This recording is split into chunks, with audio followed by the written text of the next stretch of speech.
Welcome to Waking Up is Not Enough, Flourishing in the Human Space. Whether you awaken through meditation, spiritual practice, near-death experience, ingesting a mind-altering substance, or being born again, you still return to your messy life without any special instructions. In this podcast, Polly Young-Eisendrath and Michael Berger talk with scientists, spiritual teachers, and other experts about how awakening can connect to a new path for flourishing and development on which waking up is important, but not enough, and growing up is never finished. Polly and Mike bring different kinds of expertise to the conversation. Polly is a psychologist, Jungian analyst, mindfulness teacher, author, and longtime practitioner of Zen Buddhism, as well as the founder and director of the Center for Real Dialogue. Mike is an expert in psychedelics, an entrepreneur, a skeptic, a practitioner of Jewishness, a documentary filmmaker, and a real dialogue specialist. The Center for Real Dialogue produces and edits this podcast entirely through donations. We want to keep it available for free to our listeners. Our unique perspective needs to be supported by people like you. Please make a donation on our GoFundMe platform, introduce our podcast to family and friends, and support us on social media. We genuinely need the support of all of our entire community, and we're grateful for it. Human consciousness is self-consciousness, a conversation with an authority on human consciousness, Dr. Michael Lewis. You may be confused about the word consciousness because it is used broadly to mean anything that has awareness of any kind, from a fungus to a dolphin to a human being. Unfortunately, this has been the way we speak with each other about consciousness since Darwin came onto the scene. Consequently, as humans, we do not know what our unique features of consciousness are, nor how they are related to our emotional development and our lives. You may know the word ego, but you probably do not know how it relates to your self-conscious emotions, like shame or guilt, or even that you have self-conscious emotions. In this podcast, you will find out precisely the meaning of how humans are conscious, because you will hear a conversation with Dr. Michael Lewis, an expert on human consciousness. The psychologist Dr. Michael Lewis from Rutgers University is famous for providing the exact test and the precise investigation of the birth of self-consciousness in humans. We are the only organism here on Earth that is aware of its awareness in such a way that we abstract and theorize our own identities. Then, of course, we fight about them also and get polarized. In this conversation, Dr. Lewis talks with Polly and Mike about the beginnings and the developments of human consciousness. Dr. Lewis is the foremost researcher on self-consciousness and self-conscious emotions in the United States, having spent 65 years investigating them in his laboratory at Rutgers University. Michael Lewis, PhD, is University Distinguished Professor of Pediatrics and Psychiatry and Director of the Institute for the Study of Child Development at the Rutgers University Robert Wood Johnson Medical College. He is also Professor of Psychology, Education, and Biomedical Engineering at Rutgers. Dr. Lewis is a Fellow of the New York Academy of Sciences, the American Psychological Association, the American Association for the Advancement of Science, and the Japan Society for the Promotion of Science. He's one of the most prominent social scientists in the United States and is a recipient of the Yuri Bronfenbrenner Award for Lifetime Contribution to Developmental Psychology from the American Psychological Association and the Distinguished Scientific Contribution Award in Child Development from the Society for Research in Child Development.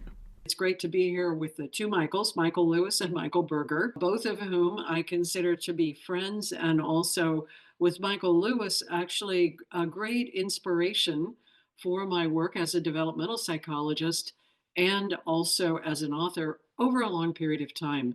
So I'm so happy to be with you again, Michael Lewis. Unfortunately, you may know more about me than I you, so Most likely that is true. puts me at a disadvantage. Well, I don't know. On this podcast, we do interview a lot of people like Zen masters and Zen teachers. And the idea that you don't know who you are is considered a very sort of mark of high wisdom, because in the end, who does know anyway? It's a very complicated project being a human. So, the I don't know is actually considered a very wise answer in the Zen tradition. So, um, I want to start first with Michael, just to ask you to give us a little bit of an overview of your own career now that you're retired and what you consider to be your greatest contributions, because you have many, many years, I think 65 years in your lab. You've made lots and lots of contributions to developmental psychology and research on human emotion. So, how do you look at your career now and what you're sort of seeing as your greatest contributions? Well, thank you for those remarks. It's kind of interesting that you ask because it's thrown me back into me again, as it did in old age, as it did in adolescence, as it did when I became orphaned at an early age and had to make my way in the world. And so it's an interesting question, and interesting more for me perhaps than another, because how did I get to where I got and who that is should be a question that you ask as you approach less than a month. I'll be 88, which means that I'll be 90 before I blink. And so I have done many things, and I've had the opportunity to think about many things, in part because I moved 3 times in my career, which is not very much in academia, but they were very different. And each one was a different environment in which there were others in that environment. And so in the earliest part of my life, for the first 6 years, I moved to Yellow Springs, Ohio, a town of 2,000 people, lived on a pig farm with a new wife, started to work on physiological issues related to thinking and thought and learning. And so I studied heart rate and respiration. I got interested in the physiological, the ANS, how it related to behavior, and discovered from that experience that the relationship between what we say and how our bodies act, where we look, what our heart rate does, what our respiration does, what our GSR does, all of them autonomic nervous system responses, which are supposed to go with behavior. And there I discovered, while there is some relationship, it's extraordinarily loose. Now, it's a phenomenon which, in fact, now in computer and advertising, everyone who wants to sell something knows, which is what you say you like and what you actually will buy can be very different. If I buy a particular brand of X, they will show me more of X brand material, but the smart programmers will send me Y and Z and others. In other words, they will watch my behavior rather than what I'm saying. Behavior turns out to have more meaning to our, less meaning to our physiological state. And I will just add an addition to that, which my own interest in stress and looking at stress hormones, thinking, wow, I can get a good internal measure of stress. I don't have to ask an infant anything. I will look at its stress, its cortisol responses. And when I do so, I find a very weak association between the behavior of the baby. And by the way, it's true for adults as well, but there is very little. And I wrote a paper some time ago talking about the inside and the outside, and that there's very little relationship. So a crying baby can mean either that it wants something or that it's upset. We tend to think of crying as a passive response, but in an organism without a passive, so in fact, they need an active, and the only thing they have available is to cry. So in that environment, I got very much interested in studying behavior as it relates the outside to inside measures, which were acceptable. And it was early, and people weren't doing that. And they didn't care much that they were not highly related. And it turns out to be important. And that was at Fels Research Institute. I got my PhD in 1962, and I was there till 1968. And so I learned a great deal from the folks who were there. I next went to Educational Testing Service, and there was an educational environment. And there I became interested in educational issues. What is the environment like, and how does the child involve itself in environment? So, for example, I taught the child to pull a string, to turn on pictures, and I could determine whether they could learn to pull the string in order to get the pictures. And they do learn. It turns out that 1-month-old babies will soon increase their pulling response. But I also was interested in what happens when it stops working. In other words, a kind of stress response, and suddenly discovered that I had a paradigm for studying emotional development, which then carried me into my third career, the longest, which was at a medical school, where in fact dysfunctional development becomes the focus. So in a certain sense, each of these environments contributed to, as I tried to gather greater information about the organism I was interested in. Now, I have to put that forward, but to the side, I want to mention that I got 2 degrees, 2 PhDs, one in clinical psychology, in which individual difference was very important to me, and the second was process. And so I could study both individual differences as well as process. And I learned a great deal from understanding that the mean response has no meaning. There is no mean, that there are groups of individuals, and you may group some of them together in certain ways at certain times, but not always. And so these kinds of distinctions at group level could be age, it could be gender, it could be cultural, but individual differences surrounded all of those. And so not only did I do psychotherapy in the first environment, but then I had children, and I had enough to do with research and children. And so I gave up doing therapy for the most part, more consulting than one-on-one therapeutics.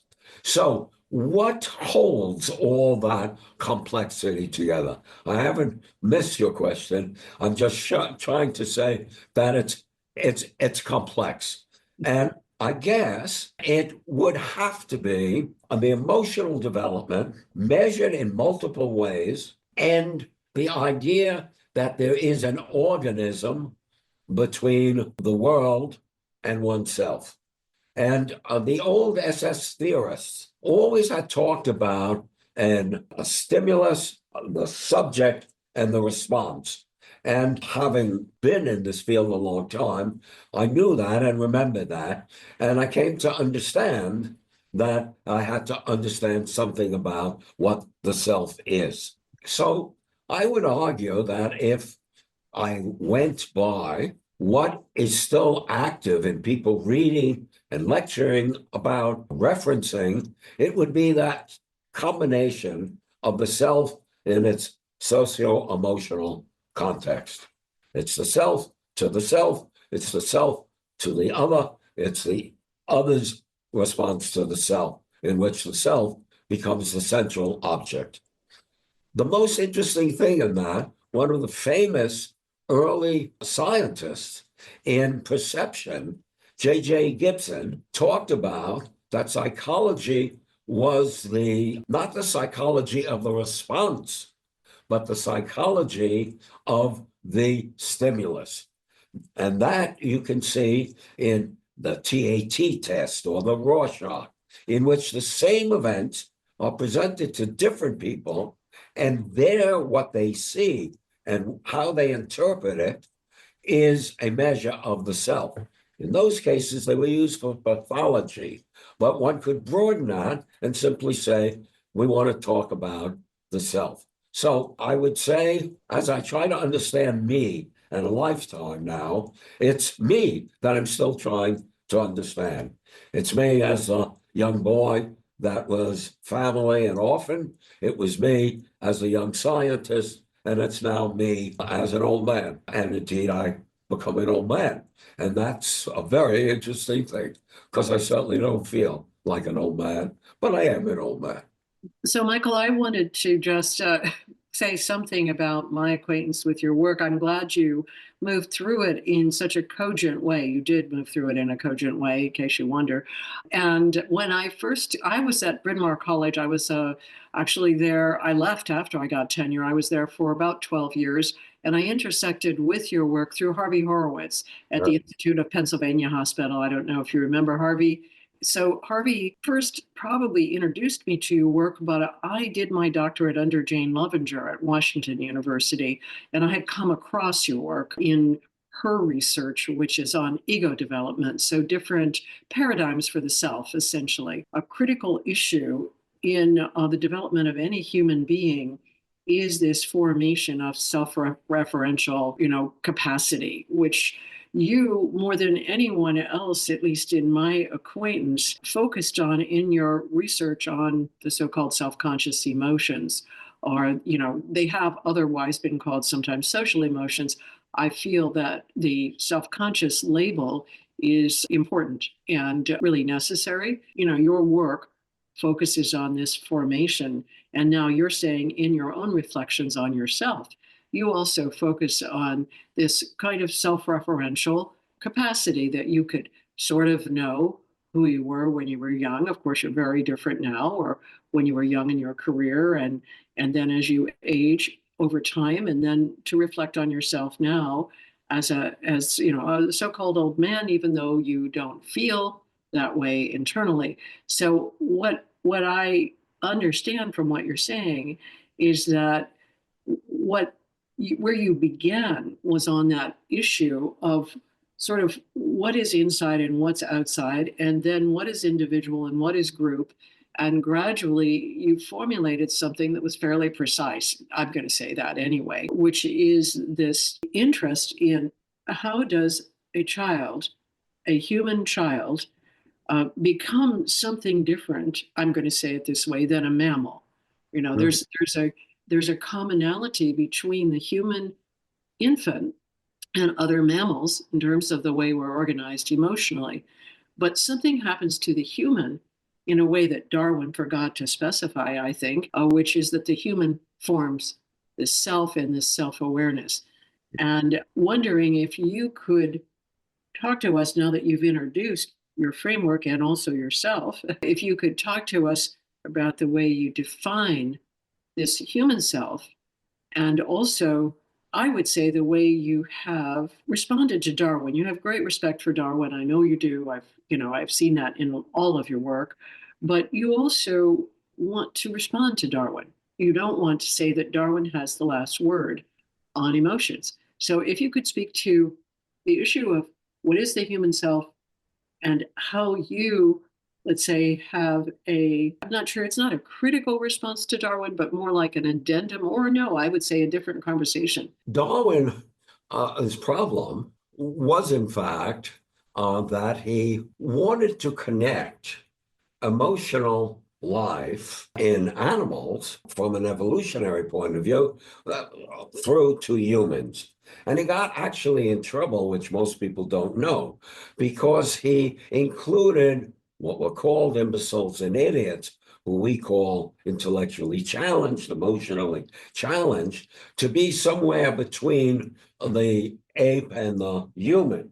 He also included African American bias and wrote about it, that these were somehow some connection. So Darwin's observations are acute, but they were really around a particular topic.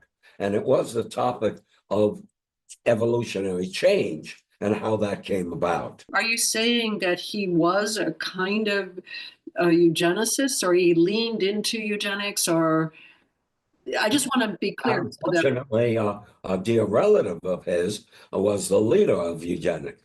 a But relative yeah, was Darwin was certainly immersed in the idea that led to the fittest survive, and with the idea of improving the most fit by eliminating the most unfit. So there is some truth to that, but I wouldn't go as far.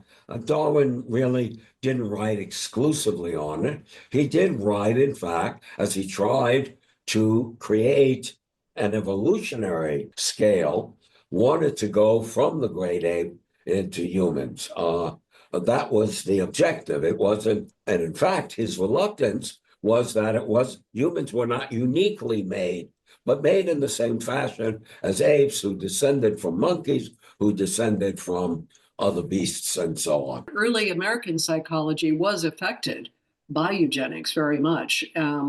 And I think many people don't realize that there were assumptions that would now be considered really problematic. Darwin really didn't have it all. And what we have to do, since we all believe in a great individual, a story of development, and that's silliness. I mean, it doesn't work that way, okay? Someone develops a telescope that can become also a microscope, and all of a sudden, big things far away and small things close suddenly can be studied. And so the importance is, often in the history of science, is the discovery of measurement technique, which is something we'll get to in a moment. So when I hit upon, there were several work that informed me that there might be techniques that I could employ with young children to watch not only emotion. I was more and first interested in what the self might be and how might we measure it. Okay. Now, the only way we can extrapolate, all of us sitting around and talking about it, is to say some really interesting things about the self. And McNamara, no, it wasn't McNamara. It was someone who said, there are things I know and I know I know. There are things I know and I don't know. And there are things I don't know, which I know about. All of those are true. That's a Rumsfeld. Anyone who's thought about it knows that whatever this thing we call me is made up of parts which are available and parts which are not available. And if we don't think about it that way, we tend to think of the self only in one way. And consciousness and the self are very much related. And unfortunately, there's some confusion between it. Okay. The self has a part, has knowledge, which I don't have. For example, I go to the dentist and he's going to fill a tooth. And so he gives me Novocaine and he says, does it hurt? And I say, no, it doesn't hurt. So am I in pain or do I feel pain? Pain turns out to be the absolute essence of getting into this issue, okay? It could be that the pain I feel, which I don't feel, but some part of me may feel that it's not available, is part of me. We know that the self is greater than that which we know about. And indeed, in most people, that self-reflection or the awareness of the self is simply unknown. They behave as if they know it, but they don't know it. So how are we going to study something now like pain or like consciousness in the self? And now we're going to get all tied up now in brain science, which has got everyone's ear, so to speak. And so people are going to talk about self as a certain wavelength of a certain duration. Okay, those are all measures. And it's typical, and that's why I mentioned the measurement issue before, because we have to be very careful what we're going to talk about. And I'm talking about knowledge that I have that it's me. Now, I may have behavior without necessarily having a verbal response to it. So, for example, at about the time of the measurements that I take and have talked about, there are in the literature 2-year-olds who have gained the notion of possession. Possession, drawing, they draw things, and then you show them things that they've drawn and other 2-year-olds have drawn, and you say, which one is yours? And surprisingly, they get pretty good at it. By the same time that they start to look in a mirror and touch their nose, which is the technique that I discovered and utilized in much of my work, which turns out to be a critical moment. Does the child know that's me, that it sees in the mirror with a little rouge on its nose and touches its nose? Yes, it is. But how does it know it's me? Well, there are 2 other measures that we take, which are highly related. And the first one is personal pronoun, me and mine. They enter the language of human children, English speakers, by 2 years of age, around 2 years of age. And they will say me or mine. And if they say mine, they'll take the object and bring it toward them. It's a possession. This is mine. And they use me or mine. So that's one measure beside the nose. Nose is simply, they have some perceptual knowledge of that image is located in space right here on my nose. Now I'm using words they don't have, but they can do that.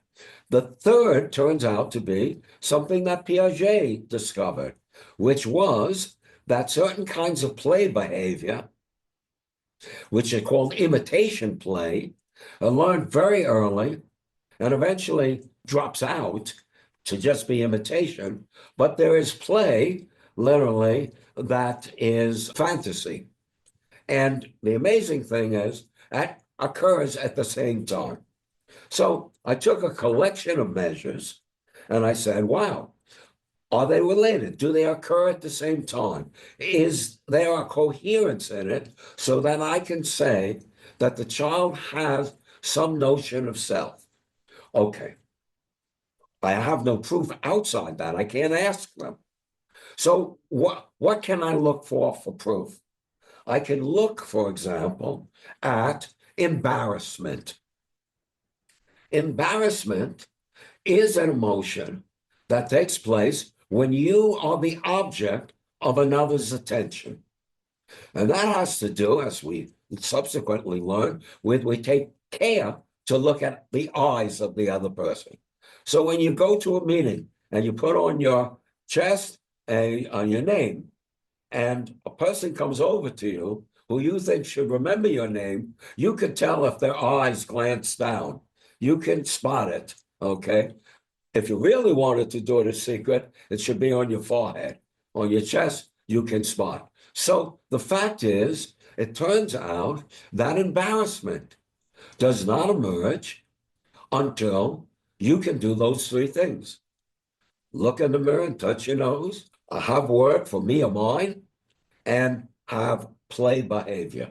So it's a 3-point scale. The issue of the identification of the nose, let's just say that's me, personal pronouns.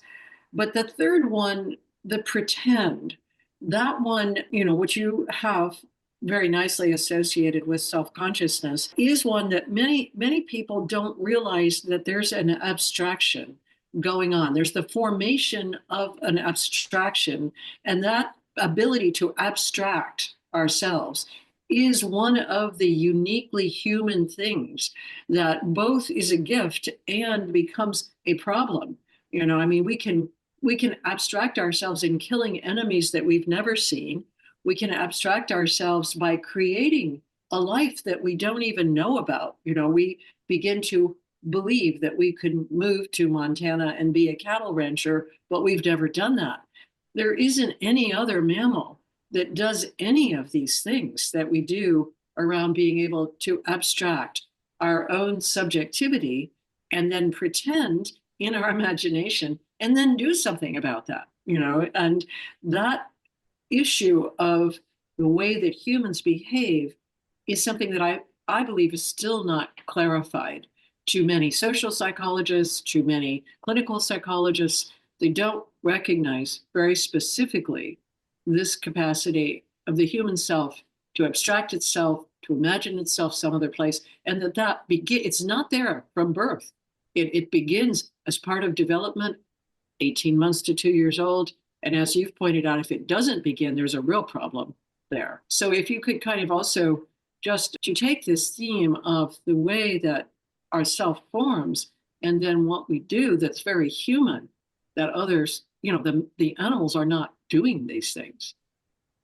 No, I think you've mentioned several very important factors. One of course, is the engagement in what is not real. That is to say, when the child picks up a teacup and with nothing in it and presents it to the doll, that child knows that it isn't tea in it and the doll doesn't drink it.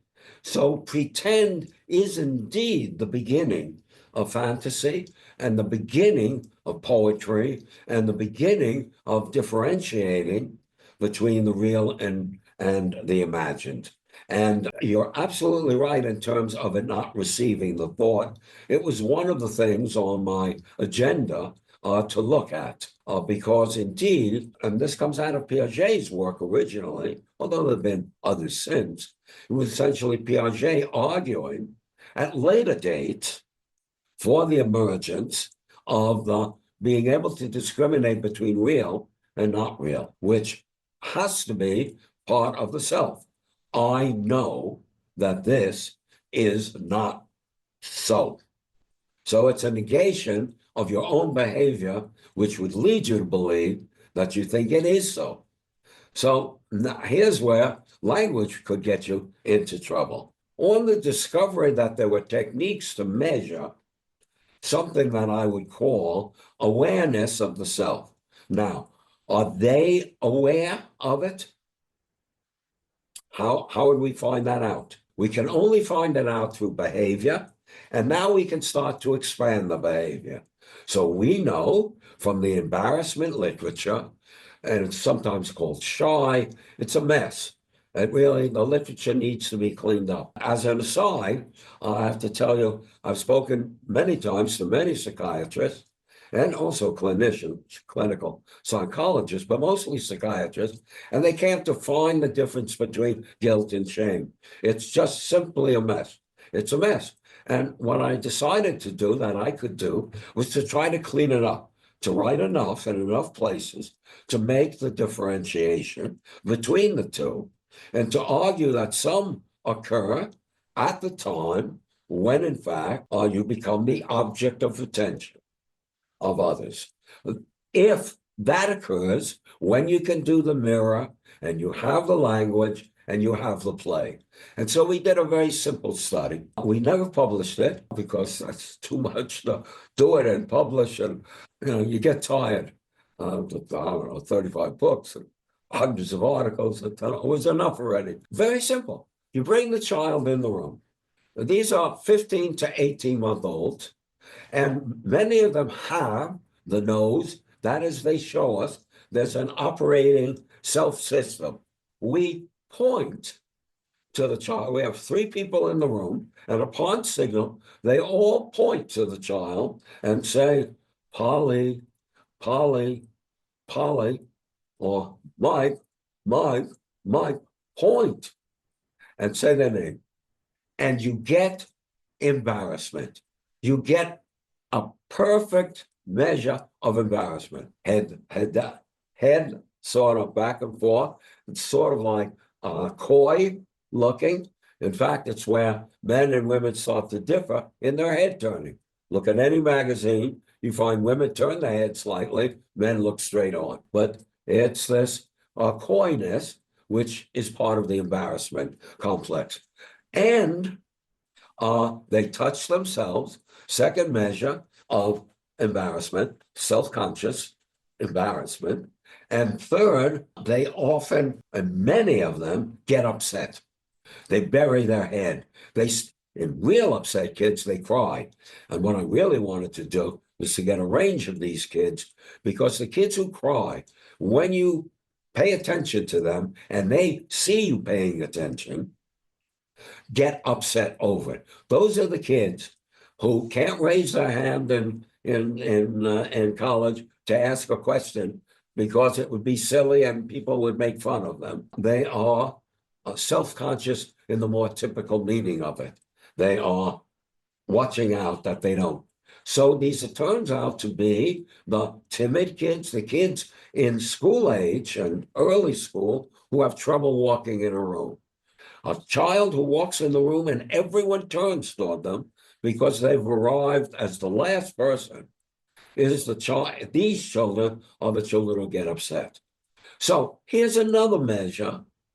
But it's not every child, but it's a measure for enough to indicate that if you show embarrassment in appropriate situations, so the kids who don't touch their nose, the kids who don't play in a symbolic way, and the kids who don't have me in mind, they don't get upset when you point to them and say their name, okay?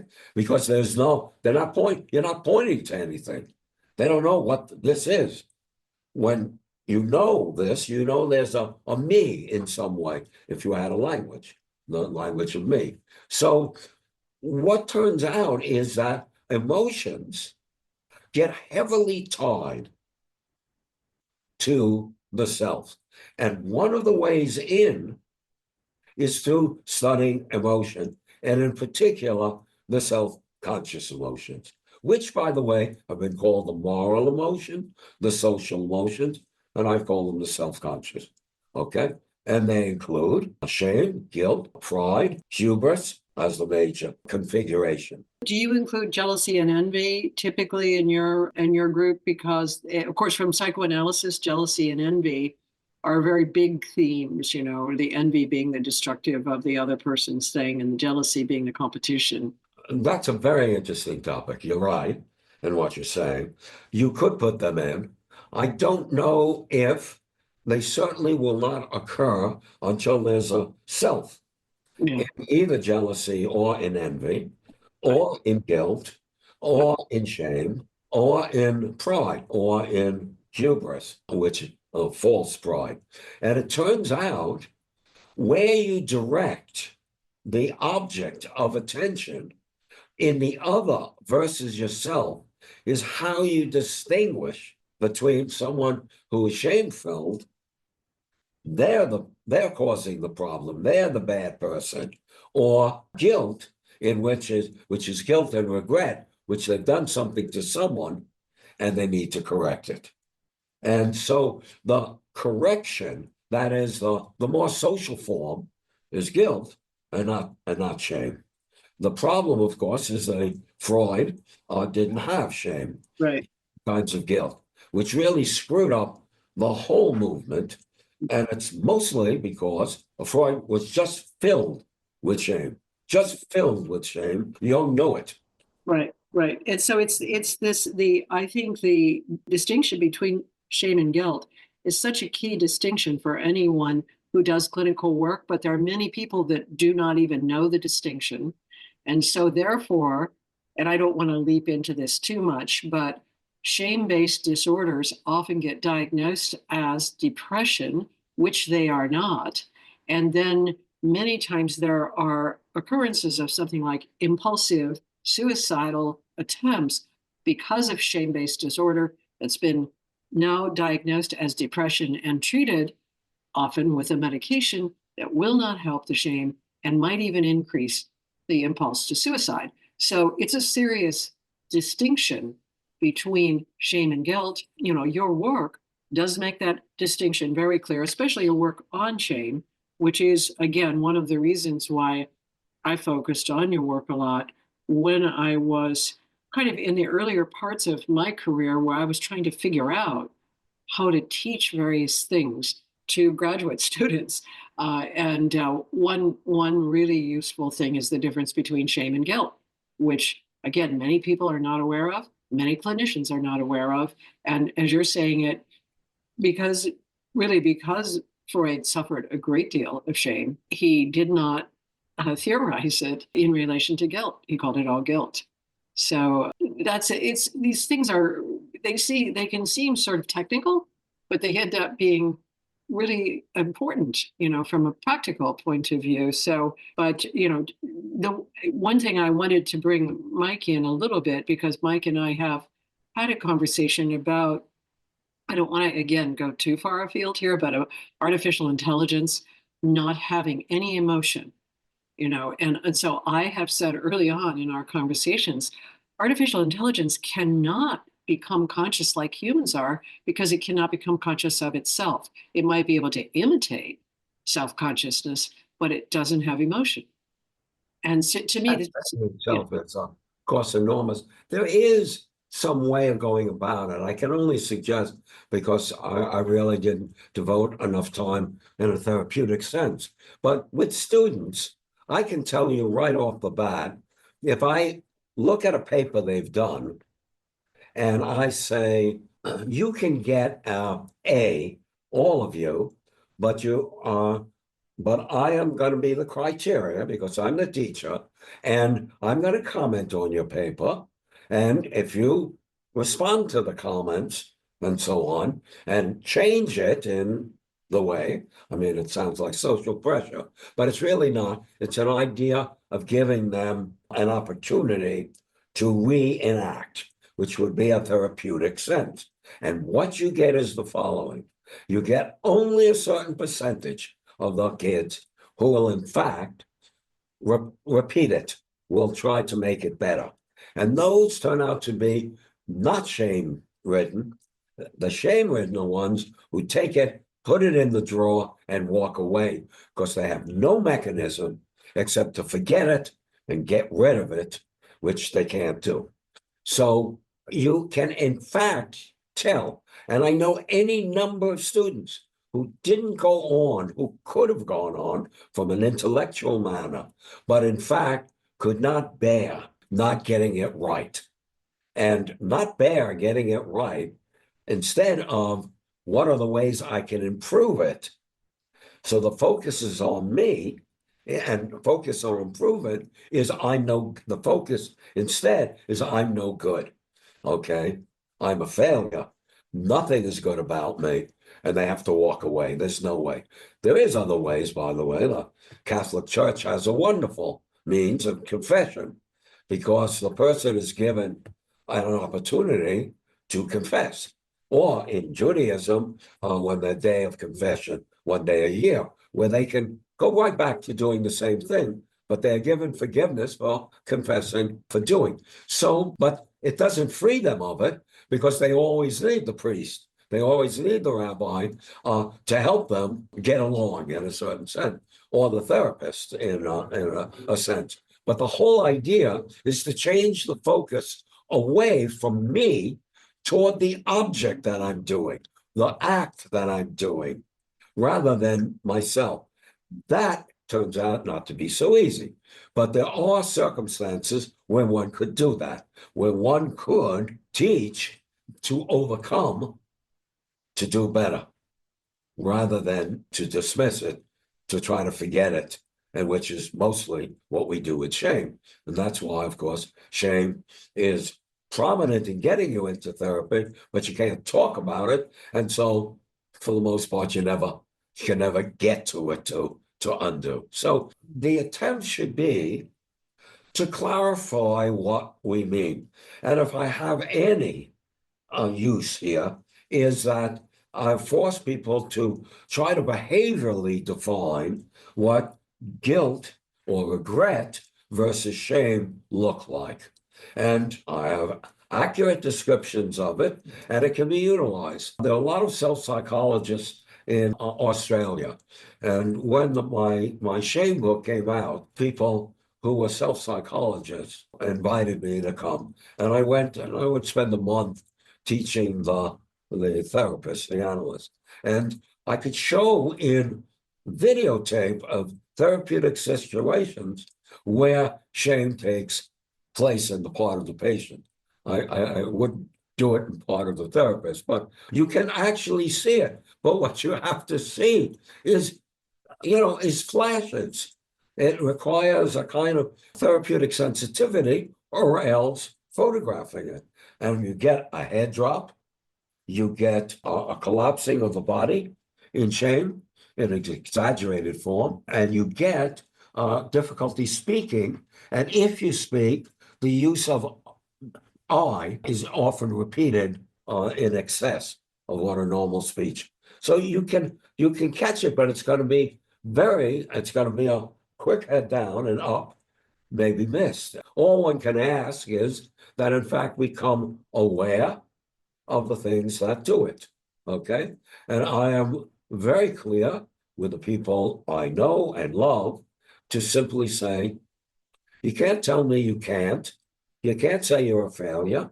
You have to just keep trying and see what it leads to. It's not going to hurt you, and so on. And, with care for another and with some connection, you can succeed. But it's very hard to get people not to be ashamed. Enjoyed this episode of Waking Up Is Not Enough? Flourishing in the Human Space? Please consider supporting Waking Up Is Not Enough by contributing to our GoFundMe campaign.